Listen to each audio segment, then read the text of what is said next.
Welcome to the deep dive. Today we're diving into some really fascinating material. You've given us an interview with Darryl Anka. Yeah.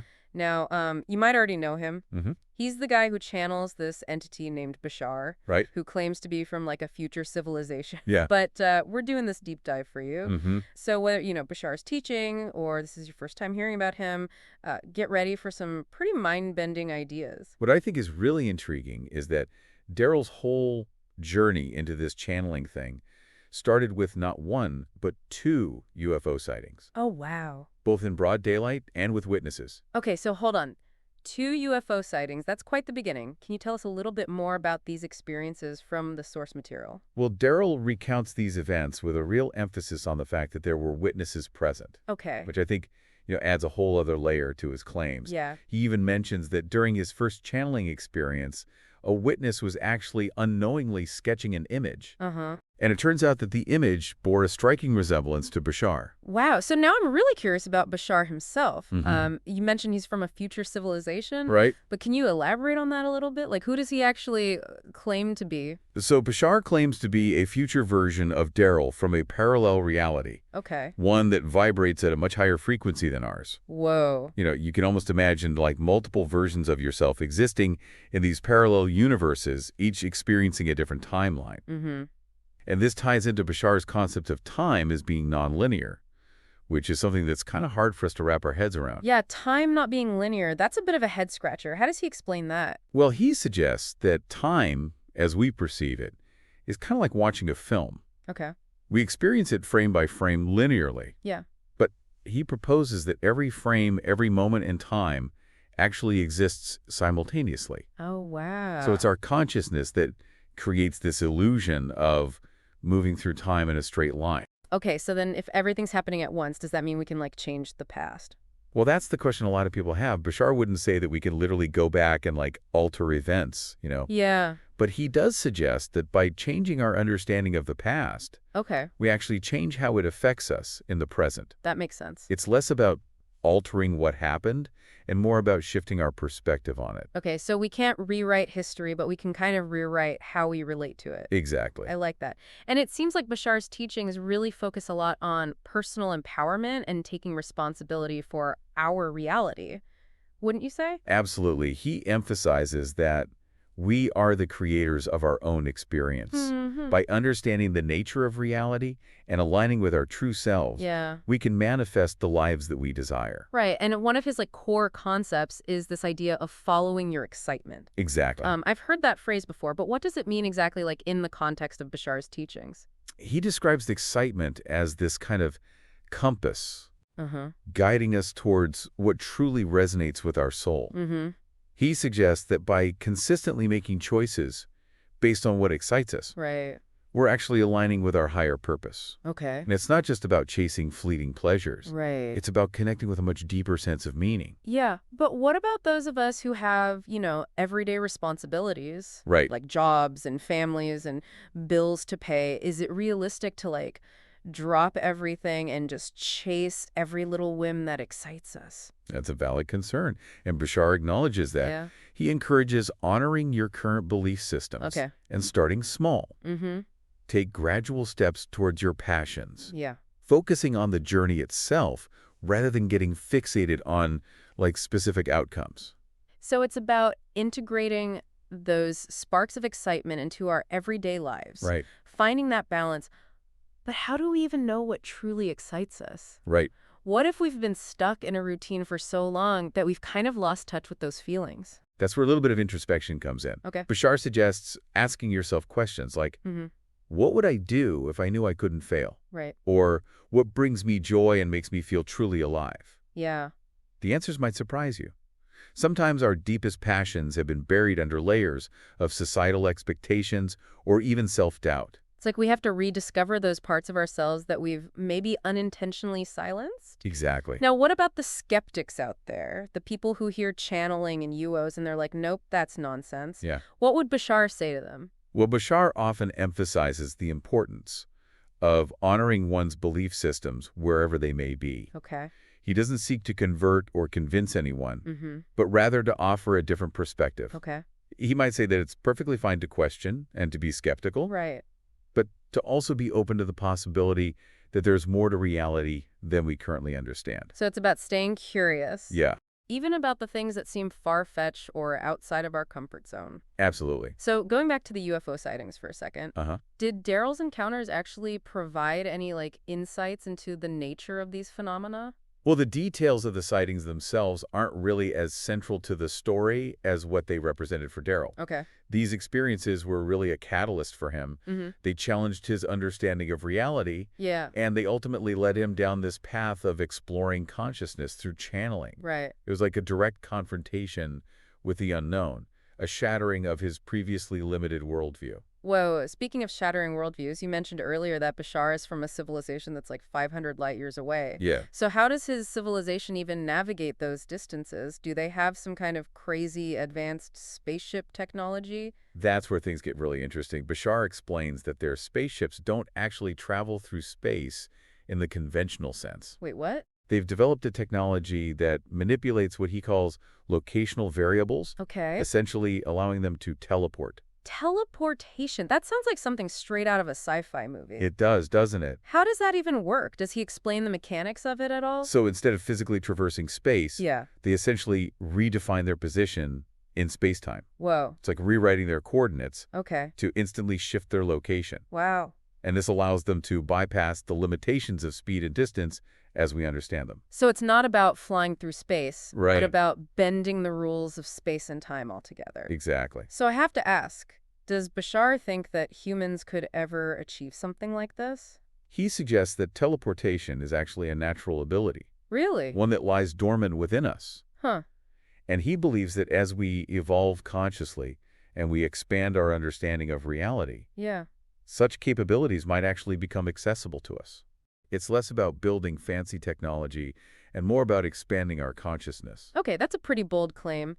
Is there any evidence at all to support this idea of humans teleporting? Well, he shares an anecdote about a friend who claims to be teleporting short distances in his sports car. What? But he presents it more as an example of pushing the boundaries of what we believe is possible. Right. The key takeaway is that Bashar believes as more individuals begin to tap into these abilities, Yeah. it could actually become easier for others to follow suit. Interesting. And that could potentially accelerate our collective evolution. So it's like a ripple effect Oh. where the pioneers kind of paved the way for the rest of us? Exactly. That's fascinating. But if teleportation really hinges on consciousness, what are some steps that we can take to kind of access this potential within ourselves? This is where Bashar's teachings on personal transformation really come in. Okay. It's less about following a set of instructions Yeah. and more about shifting our beliefs and aligning with our true selves. Okay. He might say that we need to become more aware of the limiting beliefs that are holding us back Mm-hmm.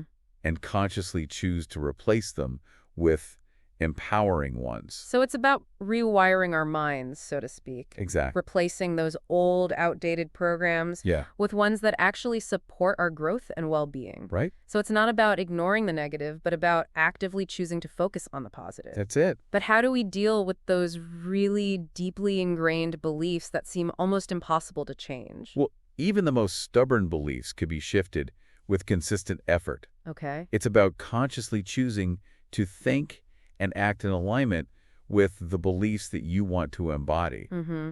It might feel awkward at first, Yeah. like you're learning a new language, Right. but with practice, those new thought patterns become more natural. So it's a process of retraining our minds, basically, Mhm. creating new neural pathways that support the reality that we want to create. Right. I gotta be honest, I'm still grappling with this concept of time not being linear. Yeah. It just seems so counterintuitive to how we experience the world. It is a mind-bending idea. Yeah. And Bashar acknowledges that. He suggests that our linear perception of time is really a product of our limited consciousness. Okay. And as we expand our awareness, Mm-hmm. he believes we'll begin to perceive time in a more fluid and interconnected way. So as we evolve, we start to see the bigger picture, the interconnectedness of everything, rather than just focusing on that linear progression of moments. Exactly. It's like shifting from a two-dimensional view of reality to a three-dimensional one. Wow. And with continued growth, that perspective could expand even further, Yeah. allowing us to perceive the interconnectedness of past, present, and future in a way that we can't even imagine right now. That's a pretty amazing thought, but what are the implications of this for our everyday lives? Right. How does understanding time in this nonlinear way actually change how we live? It could be incredibly liberating. Okay. Imagine releasing the grip of the past, the regrets and the what ifs. Mm-hmm. Imagine letting go of that fear of the future, the anxieties about what might or might not happen. Yeah, Seeing time as fluid allows us to live more fully in the present moment, right. knowing that all possibilities exist simultaneously. Wow. It empowers us to choose the reality we want to experience rather than feeling trapped by this linear timeline. That's a powerful perspective shift. It's about embracing the mystery of the unknown, Mm-hmm. trusting that we're exactly where we need to be in each moment. Exactly, and recognizing that we're not alone in this journey. Yeah. We're all interconnected, part of this vast and magnificent universe that's constantly evolving. We're all in this together, supporting each other's growth. This Absolutely. deep dive has been incredible. We've Yeah, explored consciousness and reality, delved into some pretty complex ideas, right. and I'm sure our listeners have a lot to ponder. Uh-huh. But before we move on to the practical applications of Bashar's teachings, Okay. is there anything else you'd like to highlight about this theoretical framework we've discussed so far? I think it's important to emphasize that Bashar doesn't present these concepts as like absolute truths. Okay. He encourages exploration, questioning, and finding your own understanding. Mm-hmm. His teachings are meant to be a catalyst for personal growth, Right. not a rigid dogma to be followed blindly. That's a great reminder. It's about taking what resonates with us, Yeah. leaving the rest, and Uh-huh. continuing to explore with an open mind. Exactly. We've been unpacking some pretty mind-blowing concepts so far, right? Yeah, it's a lot to take in. About time and reality and the potential we have within us. Definitely. But one idea that really stood out to me was this concept of practices as permission slips. Oh, yeah, that's an interesting one. It really highlights how much our beliefs can actually shape our reality. It's fascinating, isn't it? It's almost like we have to convince ourselves something is possible before we can actually experience it. Right, and that can apply to so many areas of our lives. Absolutely. I mean, think about how often we limit ourselves by what we believe we're capable of. It's true. We put these invisible ceilings on ourselves. Exactly. So speaking of beliefs, let's dive a little deeper into this idea of the higher self. Okay, sure. What exactly is it? Well, Bashar describes the higher self as the most expansive version of ourselves, Okay. the part of us that's connected to this universal intelligence, Mm-hmm. like a source of infinite wisdom. So it's like the wisest, most loving aspect of you guiding you towards your highest potential. That's a great way to put it. It's that part of us that knows the way, even when our conscious minds are full of doubts and confusion. Okay. That's a comforting thought. But how do we actually tap into this inner wisdom? Right. How do we strengthen that connection? Exactly. Well, there are many paths, but meditation is definitely a powerful tool. Yeah, meditation makes sense. It allows us to quiet the mental chatter and tune into these subtler frequencies of our being. Okay. Another avenue is intuition, Right. those gut feelings, those flashes of insight that seem to come out of nowhere. Like they're coming from somewhere else. Exactly. And circling back on what we talked about earlier, following your excitement is also a key to aligning with your higher self. So it seems like these are all ways of paying attention to a deeper knowing within us, Mm-hmm. learning to trust that inner voice. Exactly. But if our higher selves are guiding us, Yeah. does that mean we don't really have free will? That's a big question. Is our destiny predetermined? Well, Bashar actually offers a very intriguing perspective on that. Okay, I'm listening. He suggests that we have both free will and a predetermined destiny. Wait, how is that possible? I know it sounds paradoxical, but imagine you're on a train Okay. heading to a specific destination. All right. You can choose your seat, you can enjoy the scenery, you can even get off at a few stops along the way, Mhm. but ultimately the train is moving towards that final destination. Okay, so we have freedom within a framework, Right. the ability to choose our experience within the broader trajectory of our lives. Exactly. That's an interesting way to think about it. But, some of Bashar's ideas are still really challenging for me to grasp. I get it. Like this whole notion that reality is created frame by frame. Yeah, that one takes some time to wrap your head around. Can you try to explain that a bit more? Sure. Think of a film projector. Okay. Each frame represents a possibility, a potential experience. Mm-hmm. Bashar suggests that our consciousness acts as the projector, Okay. choosing which frame to focus on, and thus creating our reality in each moment.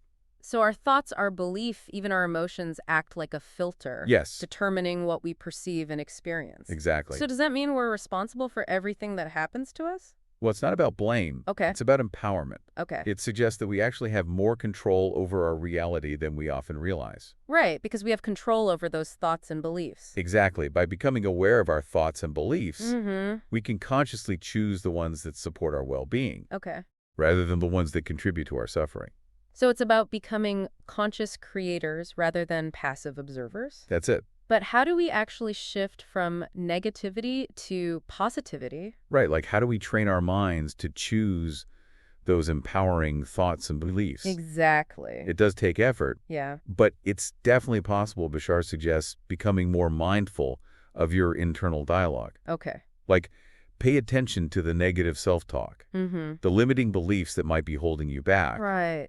and then consciously choose to replace those thoughts with positive affirmations, with beliefs that empower you. So it's like we're upgrading our mental I software, like that analogy. replacing those old, outdated programs with new ones, Right. ones that actually support our growth and well-being. Exactly. So it's not about ignoring the negative, Mm-hmm. but about actively choosing to focus on the positive. That's a great way to put it. But how do we deal with those really deeply ingrained beliefs? Yeah. The ones that seem almost impossible to change? Even the most stubborn beliefs can be shifted with consistent effort. Okay, so persistence is key. It is. It's about consciously fusing to think and act in alignment with the beliefs that you want to embody. Okay. It might feel awkward at first, Yeah. like you're learning a new language. Right, a whole new way of thinking. Exactly. But with practice, those new thought patterns become more natural. What's a process of retraining our minds, Mm-hmm. creating those new neural pathways that support the reality we want to experience. Exactly. Okay, I think I'm starting to get it. But honestly, I'm still struggling with this whole concept of time not being linear. It's a tough one. It just seems so counterintuitive to how we experience the world. It is a mind-bending idea. And Bashar acknowledges that he suggests that our linear perception of time is actually a product of our limited consciousness. Okay. And as we expand our awareness, Yeah. we begin to perceive time in a more fluid and interconnected way. So as we evolve, Uh-huh. we start to see that bigger picture, or Yeah. interconnectedness of all things. Exactly. Rather than just focusing on the linear progression of moments. Exactly. It's like shifting from a two-dimensional view of reality to a three-dimensional one. Wow. And with continued growth, that perspective could expand even further, It could. allowing us to perceive the interconnectedness of past, present, and future in ways we can't even imagine right now. Absolutely. That's a pretty amazing thought. It is. But what are the implications of this for our everyday lives? Right. How does understanding time in this nonlinear way actually change how we live?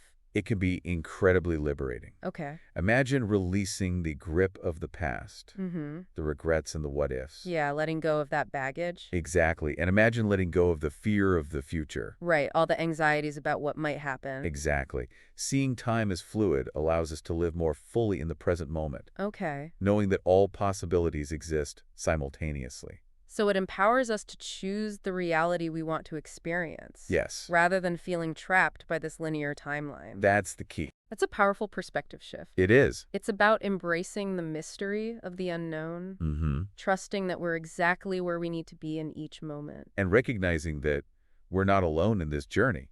Right. We're all interconnected, Yeah. part of this vast and magnificent universe that's constantly evolving. We're all in this together, supporting each other's growth. Absolutely. This deep dive has been an incredible exploration of consciousness and reality. It has been fascinating. We've delved into some really complex ideas. Definitely. I'm sure our listeners have a lot to ponder. I'm sure they do. But before we move on to the practical applications of Bashar's teachings, Okay. is there anything else you'd like to highlight about this theoretical framework we've discussed so far? I think it's important to emphasize that Bashar doesn't present these concepts as like absolute truths. Okay. He encourages exploration, questioning, and finding your own understanding. Mm-hmm. His teachings are meant to be a catalyst for personal growth, not a rigid dogma to be followed blindly.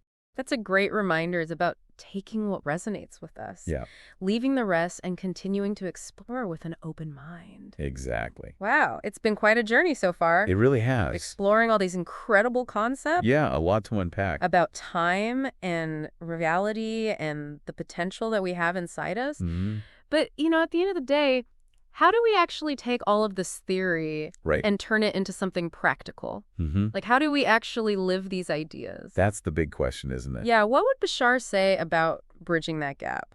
Between the theory and the practice. Exactly. Well, one of his core messages is about bringing these concepts into the present moment. Okay. He emphasizes that dwelling on the past Yeah. or worrying about the future Mm. actually keeps us from tapping into our full creative power. So it's about focusing our energy on the here and now. Exactly. It's like that saying, yesterday is history, tomorrow is a mystery, but today is a gift. Right. That's why it's called the present. I love that. It's a great reminder to appreciate the gift of now. Mm-hmm. The present moment is where we make choices, we take action, and we shape our reality. And if we want to create a better future, Yeah. we need to start by making conscious choices in the present. Absolutely.